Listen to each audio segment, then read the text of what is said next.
It's Monday, July 23rd, 2007. There are just 471 days left until the '08 election. It's noon on the East Coast, 9 a.m. on the West. I'm Will. I'm Rob. And this is Political Lunch.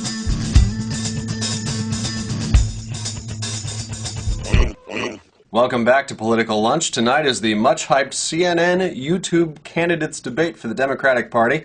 We'll give you a preview in just a moment, but first, let's get some GOP stories out of the way. Today we have Signs of the Times. 3 stories from the New York Times caught our eye over the weekend. Subscribers to the Sunday Times were treated to this look at Rudy Giuliani's delicate handling, or not so much, of race issues while mayor of New York City. Next was a somewhat fluffy piece covering campaign attire and the challenge of constantly considering the correct outfit. And finally, there was this piece, God '08, Whose and How Much Will Voters Accept? The focus of the article was Mitt Romney, really, and whether or not voters will accept a candidate who is not a traditional Christian. However, I think the most interesting part of this story was printed in large graphic detail in actually a very small, sort of subtle link in the online edition. This Pew Research Center poll examines several unique issues which influence voters. Some relevant figures include these responses. 30% say they're less likely to vote for a Mormon, 11% are less likely to vote for a woman, and 4% are less likely to vote for a black person. I thought one especially interesting number was that 48% said that military experience really didn't affect their vote. And 51% said a gay candidate would have just as much a chance of getting their votes. Now, in other news, the Romney campaign has declared their man to be the front runner. Powerline disputed that yesterday with this post, pointing out that Romney is only polling at about 10% in national polls. Sometimes in politics, the heartless act of distancing yourself from old friends is the most politically expedient thing to do. Say what you will about Rudy Giuliani, apparently he's not that heartless, maybe.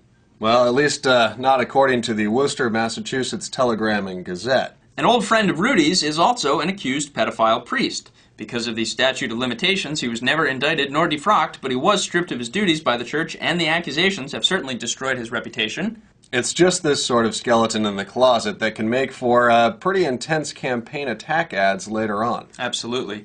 Now on to the business at hand. Tonight is the 4th Democratic presidential candidates debate, brought to you by CNN. That's right. Tonight's debate operates under the premise that ordinary citizens like you and me have better questions for the candidates than, say, a seasoned political observer who gets paid to write hard-hitting questions that will hopefully hold a TV audience's attention for an hour and a half.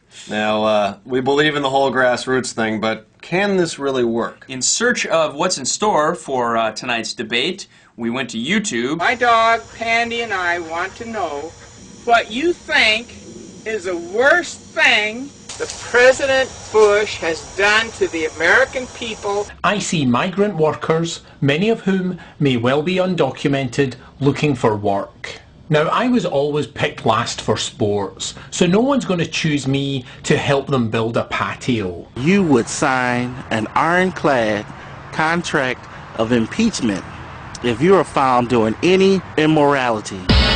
My legal name is Santa Claus. I live at Lake Tahoe, and I have a question for the presidential candidates. Would you encourage the farmers of America to grow hemp? Will Social Security be there for my generation? If so, how are you going to fix it? President Bush says we have to fight the terrorists in Iraq or they'll follow us home. Swimming, I guess. Is the president just crazy? We can only hope that those are the kinds of questions that make the cut. But seriously, for a great pre-debate primer, check out the good old Hotline blog at the National Journal. And while tonight's debate is the 4th, it's actually only the 1st and 6th that are officially sanctioned by the Democratic National Committee. This piece in today's Washington Post suggests that everyone from the candidates to the campaigns to the voters themselves are already suffering from debate fatigue. Well, there's no fatigue here. With 471 days left, we're just getting started. And starting today, you can visit politicallunch.com and copy this button to your website or blog and give your readers a direct link to the show. We'll be back here Wednesday giving you the lowdown on just what's happening in South Carolina. Thanks for watching. We'll see you on Wednesday. I think the apostrophe after the N goes well with sideburns. Okay. And